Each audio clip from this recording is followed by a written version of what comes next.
thrilled to introduce to you two maestros, James Sinclair, who founded Orchestra New England, and Perry So. And you guys know each other through Yale, and you were sort of an understudy, and here you are together. I was Jim's student, conducting student, when I was back at Yale. And, as a sophomore, right? Right, that was when I first met Jim. I think so. And was it love at first sight, or? Oh, very much so. Yeah, I could tell this was going to be fun to work together. So you mentored him. What was it in Perry, who we should say is now conducting around the world at a ripe young age of about 13, I said.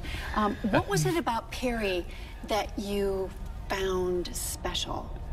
He's very quick mind, for one thing. He was clearly also a very strong musician, and he had a real passion for making music, and he wanted to learn to be able to do that leading an orchestra. What, you talk about passion. What did you see in him that made it passionate? That he would be a great conductor someday. Yeah, well, he's physically expressive.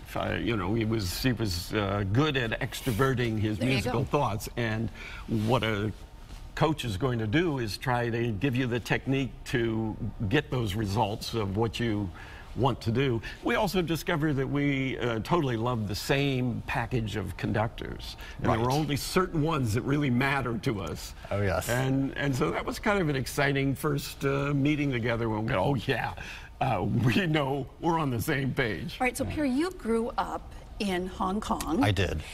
You ended up at Yale, as we said. That was a safety school. Kidding.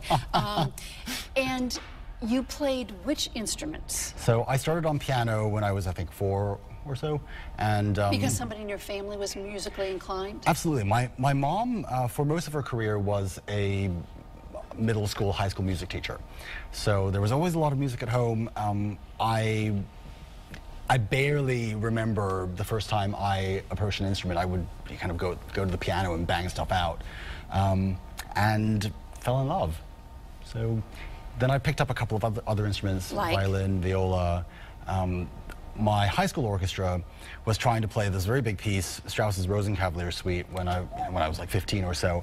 And you're surprised by this? Well, because he's about to say you played French horn. Well, if you're talking about Rosenkavalier and French horn, it's one of the most stunning horn parts ever. We were very ambitious. Why don't we say that? And we had, I think, three French horns in the school, 3 French horn players in the school, and my teacher said, we need another one.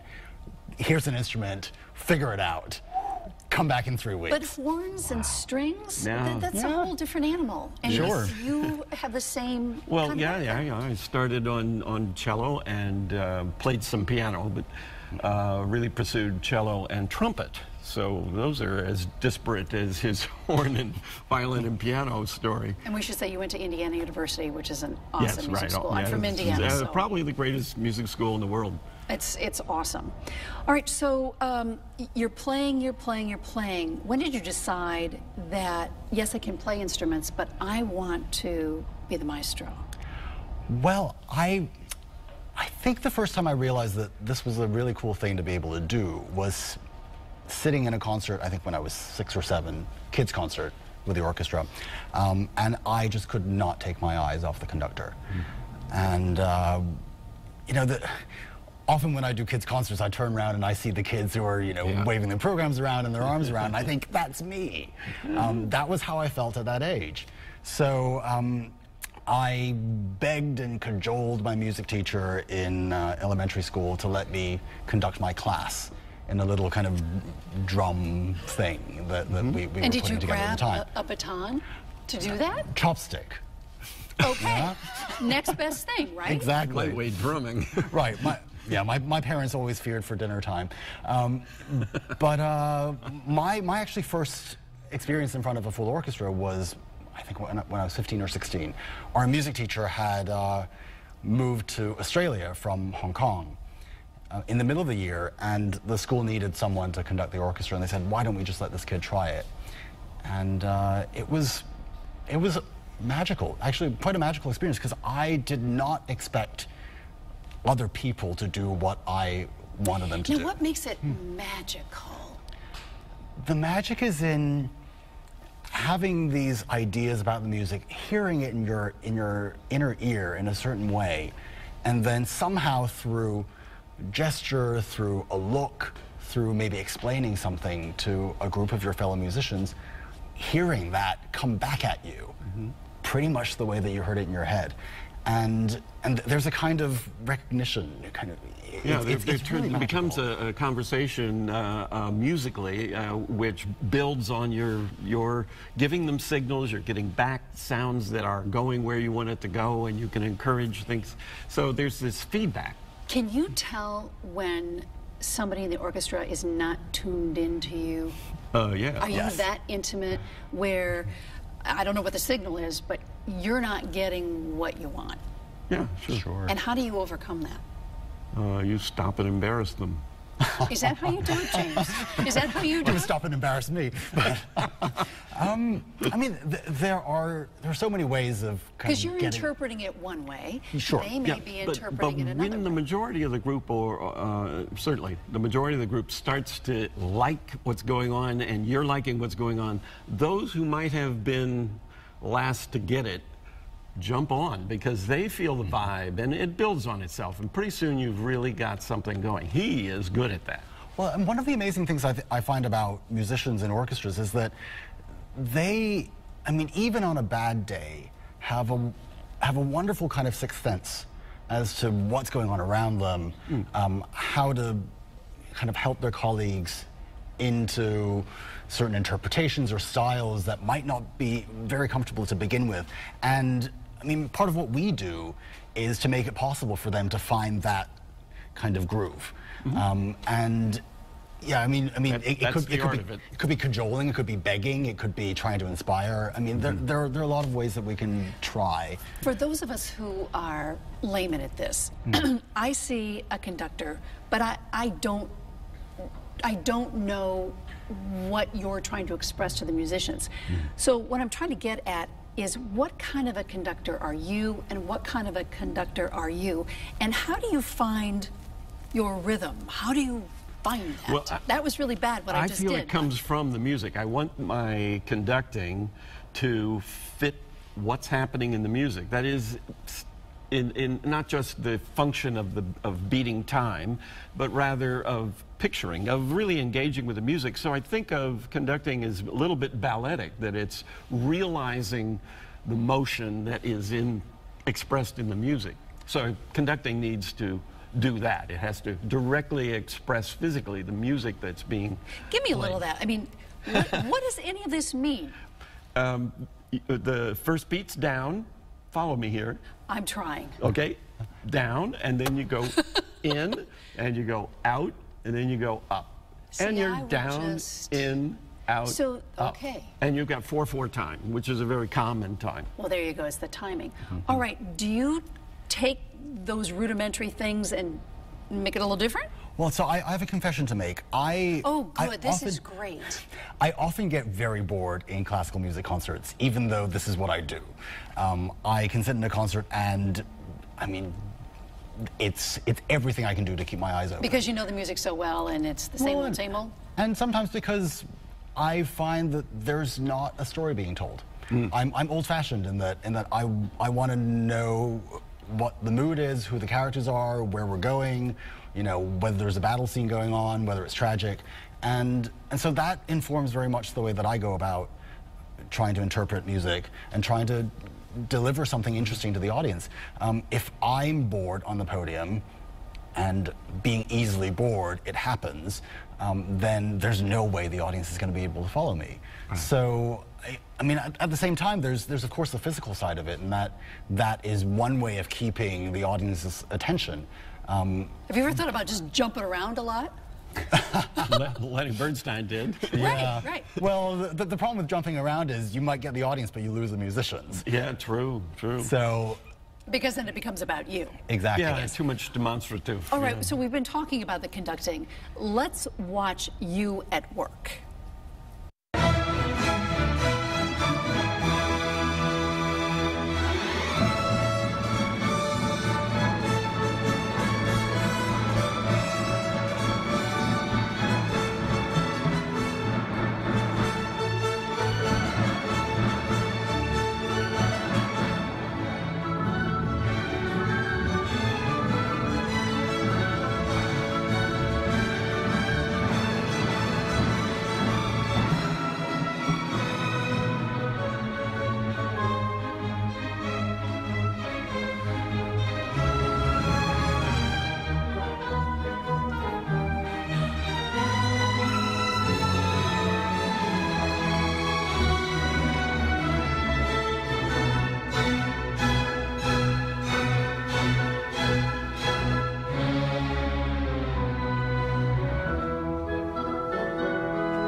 Ta-da!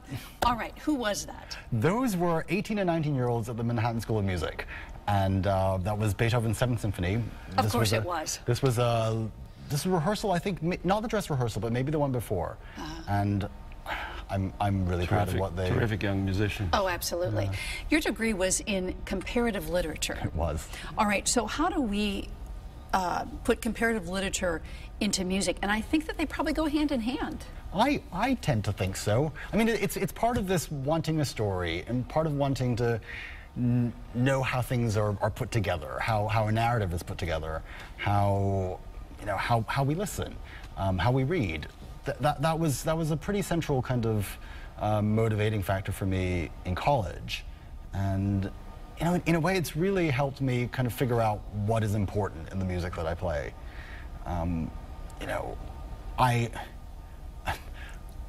Is this a confession to be again? very honest again, I went to conservatory after music school after Yale, and kind of found it a little bit monotone, monochromatic. It's just so technical sometimes, the musical world, and there's such a concern with getting things technically correct, but somehow emotionally completely missing the point. And I think, having had 4 years doing something else and reading and watching films and all this, it really helped me kind of focus on what was important for me in music. James, you've been working with Perry since 2002. How's he doing? How far has he come? What do you think? He immediately zoomed beyond anything I was asking him for. I'm surely there and helping him when he starts, but he's self-growth and has done incredible work. I've just watched him today rehearsing for a program that is coming soon, this weekend, as we're talking, and he just did a brilliant job in coaxing along the 4 solo singers that are involved in that show. It's a joy to watch him work. Speaking of working, you founded Orchestra New England in 1974. Yes. It is now 2017. 43rd season we're in. 43rd season. Yeah. How proud are you about having done that? Well, it's amazing. I generally just think about forward at the next concert, but to look back is like having climbed way up a mountain and looking way down and going, how did that happen? How are we here? It's been a great experience with extraordinary talent that New Haven has, and our talent has started, many of them started at Yale. The group itself was a Yale-named group in 1974 and transitioned very quickly to a outside professional group with its own name. But the players, we have many players who are still there from 1974, 78, wow. 82. By 1982, it's the same woodwind section that we're now playing with. Amazing. So, Turnabout is fair play. What has James done for you over the years? An absolutely incredible amount.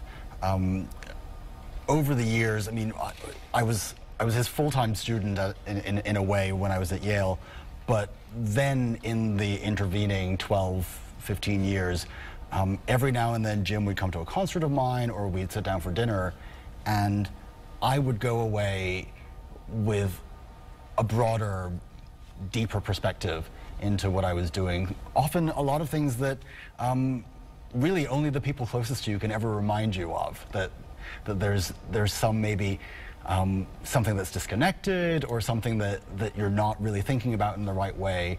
And, my colleagues on a daily basis won't turn around and tell me, but Jim has the ability I am his biggest fan. At least I elect myself to be his biggest fan.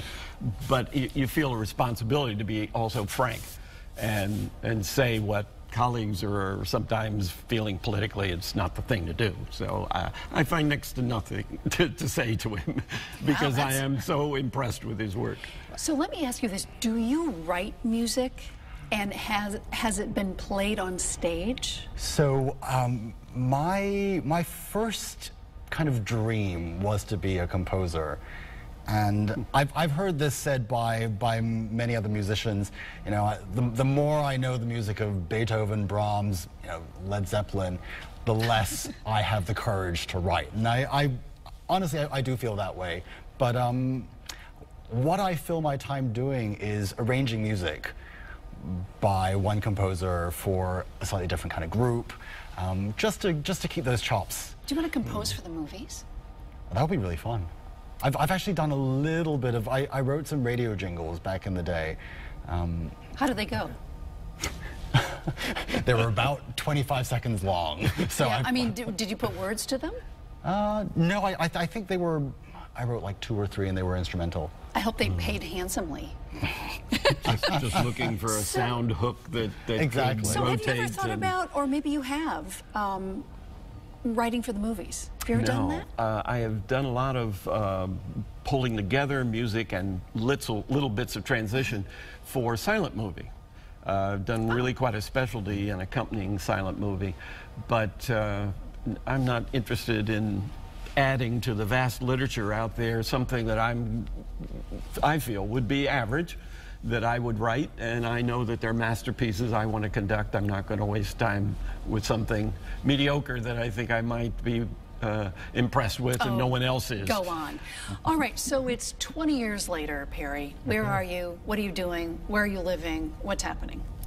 Well, so I hope in some form I'm still a musician and deeply involved in this in one way or another, but maybe I'll be composing then. I don't know. It's We're decomposing. It's what Beethoven does. But it's such an unexpected kind of journey. You know, I discover things. I mean, this is pretty much what I set out to do, but a lot of it has happened in ways that I didn't expect.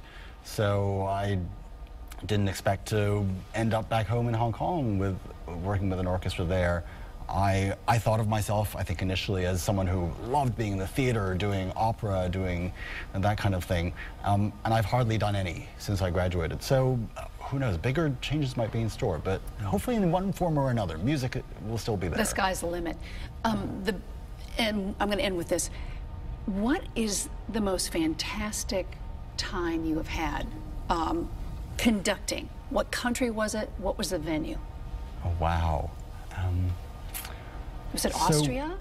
So something that was incredibly memorable for me was in 2008 when I was in St. Petersburg, Russia, and I was taking part in the Prokofiev conducting competition, you know, named after this great 20th century Russian composer, and in this kind of most hallowed of halls, of concert halls, the Shostakovich Hall in the middle of St. Petersburg.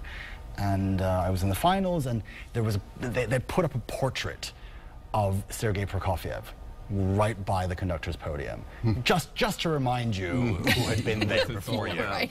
And you know, and I came out, you know, with the first prize in that. But more importantly was just being there and being with these musicians who were part of this great tradition, and I'm just some kid from halfway across the world, you know, from a city that doesn't have a history of classical music, and they were giving me all of what they knew about this music. That should tell you something. Mm-hmm.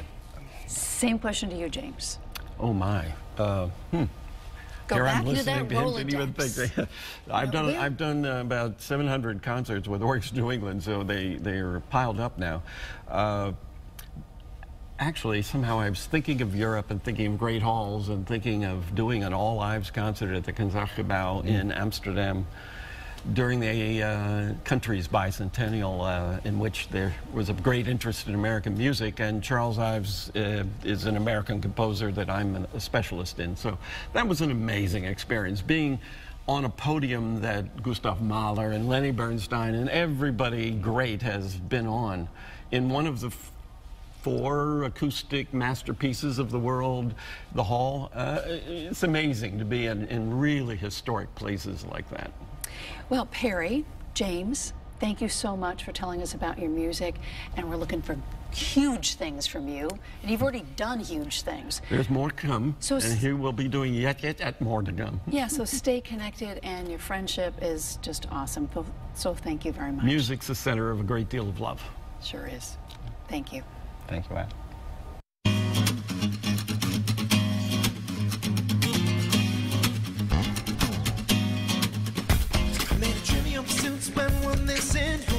Spend all night kissing and the was right here, then who else is missing?